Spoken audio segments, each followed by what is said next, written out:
Yes, Mr. Gaddafi. Any pain? വേദന ഉണ്ടോ? No. ഈ ഹെയർ ട്രാൻസ്പ്ലാന്റേഷൻ എന്ന് ഞാനിപ്പോൾ പറയുന്ന സമയത്ത് ഇപ്പോൾ ഒരുപാട് പ്രശ്നങ്ങൾ ഹെയർ ക്ലിനിക് ഇൻഡസ്ട്രിയിൽ നടന്നുകൊണ്ടിരിക്കുകയാണ്. അപ്പോൾ ഏത് ക്ലിനിക്ക് കൊച്ചിയിൽ സെലക്ട് ചെയ്യും എന്നുള്ളത് വലിയൊരു ക്വസ്റ്റൻ ആയിരുന്നു. പക്ഷേ ജീവിതത്തിൽ ആദ്യമായിട്ടാണ് എൻ്റെ ഹെയർ ഞാൻ ട്രിം ചെയ്യുന്നത്. ചെറിയൊരു കട്ടപ്പേരി.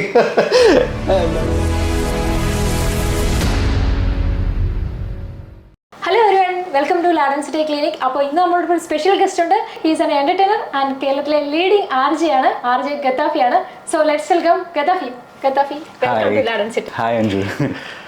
അപ്പോൾ ഹെഡ് വാഷ് ഒക്കെ കഴിച്ച് തല നിറച്ച് മുടിയൊക്കെ ആയിട്ട് ഇരിക്കുകയാണ് ഗദ്ദാഫിയുടെ. നല്ല സൂപ്പർ ഹെയർ ലൈൻ, പറയാതിരിക്കാൻ വയ്യ. Thank you. ഹെയർ വാഷ് കഴിഞ്ഞതിന് ശേഷം ഈ പറഞ്ഞ പോലെ ഒരു 5 മിനിറ്റ് ആയിട്ടുള്ളൂ. 10ാമത്തെ ദിവസം നമ്മൾ ഹെയർ വാഷ് ചെയ്തത്. ഇംപ്ലാന്റേഷൻ പോലെ തന്നെ എൻ്റെ ഹെയർ വാഷ് ഞാൻ ഭയങ്കര സന്തോഷത്തോടെയാണ് വന്നിരിക്കുന്നത്. എൻ്റെ മുഖം കണ്ടറിയാം. 10 ദിവസം നമ്മൾ ഈ ഒരു ദിവസത്തിന് വേണ്ടിയിട്ടാണല്ലോ കാത്തിരിക്കുന്നത്, എങ്ങനെയാണ് ഇതിൻ്റെ റിസൾട്ട് അറിയാൻ വേണ്ടിയിട്ട്. അപ്പോൾ എല്ലാവരും സർജറി ചെയ്യുന്നതിന് മുൻപ് എന്നോട് പറഞ്ഞതും ഇതായിരുന്നു, ഹെയർ ലൈൻ ചെയ്യുന്ന സമയത്ത് ശ്രദ്ധിക്കണം കേട്ടോ.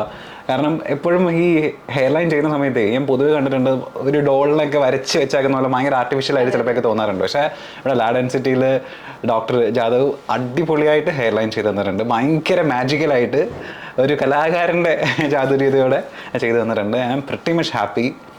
എനിക്ക് പറഞ്ഞ പോലെ ഹെയർ ലൈൻ ആയിരുന്നു ഏറ്റവും കൂടുതൽ എൻ്റെ കൺസേൺ ഉണ്ടായിരുന്നു ഞാൻ ഡോക്ടറോട് പറഞ്ഞത്. അതായത് എൻ്റെ തെറ്റ് കയറിയത് കൊണ്ട് ഹെയർ ലൈൻ ഞാൻ ഭയങ്കരമായിട്ട് കോൺസെൻട്രേറ്റ് ചെയ്തിരുന്നു. അപ്പോൾ ഡോക്ടർ അതിനനുസരിച്ച് എൻ്റെ ആവശ്യം അനുസരിച്ച് അടിപൊളിയായിട്ട് ഹെയർ ലൈൻ ചെയ്തിരുന്നു.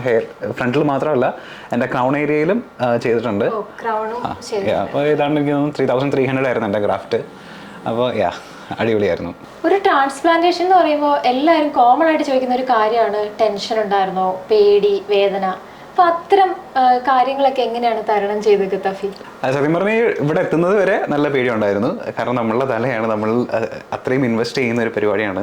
എന്തെങ്കിലും തെറ്റിപ്പോയി കഴിഞ്ഞാൽ നമ്മൾ ഈ എടുക്കുന്ന എഫേർട്ടൊക്കെ വെറുതെ ആവും. അപ്പോൾ ടെൻഷൻ ഉണ്ടായിരുന്നു ഇവിടെ വരുന്നവരെ. പക്ഷേ ഇവിടെ എത്തി, ഇവിടുത്തെ ഒരു അറ്റ്മോസ്ഫിയർ കണ്ടപ്പോൾ, ഞാൻ വരുന്ന ദിവസം നല്ല ക്രൗഡുള്ളൊരു ദിവസമായിരുന്നു. അപ്പോൾ അത്രയും ആൾക്കാർ ഇവിടെ ഉണ്ട്.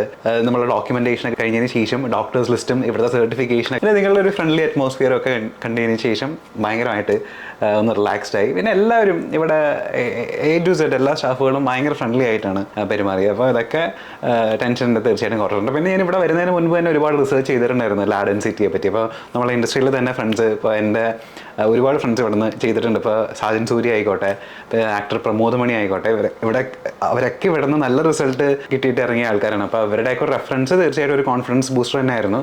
പിന്നെ ഇവിടെ വന്ന് കണ്ടപ്പോൾ, നേരിട്ട് ഇത് കണ്ടറിഞ്ഞ സമയത്ത് തീർച്ചയായിട്ടും ഒരു ടെൻഷൻ ഇല്ലാതെയാണ് ഇപ്പോൾ ഇവിടെ വന്നിരിക്കുന്നത്. ഈ 10 ദിവസത്തിന് ശേഷം എന്നെ കാണുമ്പോഴൊക്കെ എനിക്ക് അത്രയും കോൺഫിഡൻസ് കൂടിയിട്ടേ ഉള്ളൂ. ടെൻഷൻ ഒന്നും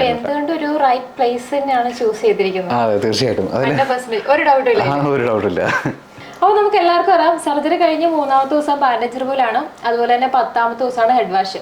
അപ്പോൾ ഹെഡ് വാഷ് ഒക്കെ കഴിഞ്ഞിട്ട് ഇനിയിപ്പോൾ നെക്സ്റ്റ് ഉള്ള ഫോളോ അപ്പും PRP ഒക്കെ എങ്ങനെയാണ് അവർ പറഞ്ഞു തന്നിരിക്കുന്നത്?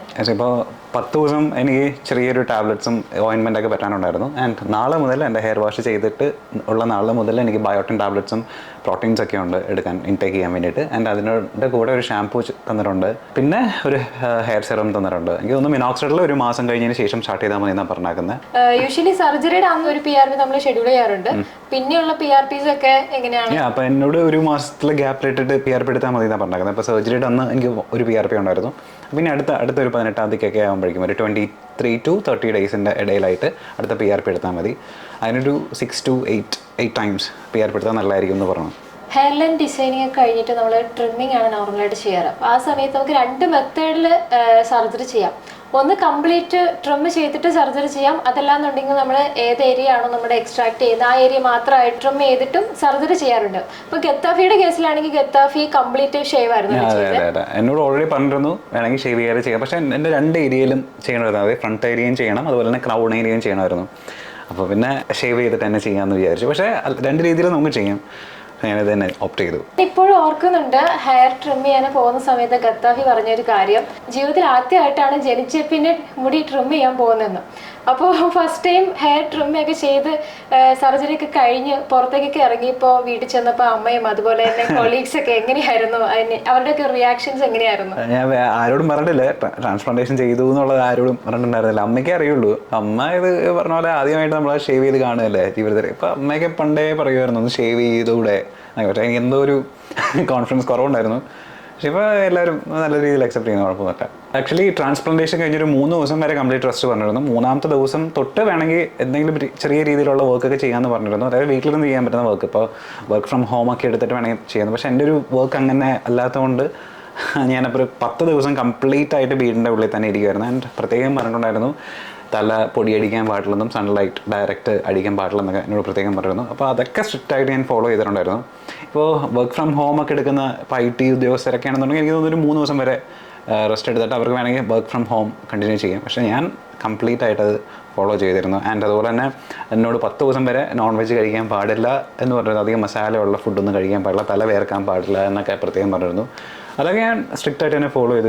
ഒരു 6 to 7 days കംപ്ലീറ്റ് ആയിട്ട് നോൺ വെജ് കട്ട് ചെയ്തിരുന്നു. ആൻഡ് മസാല ഫുഡ് ഭയങ്കരമായിട്ട് കട്ട് ചെയ്തിട്ടുണ്ടായിരുന്നു. ഫാൻ്റെ അടിയിൽ തന്നെ ഇരുന്ന് ബുക്കും മൊബൈലൊക്കെ നോക്കിയിരുന്ന് അങ്ങനെയായിരുന്നു റെസ്റ്റ് ചെയ്തത്.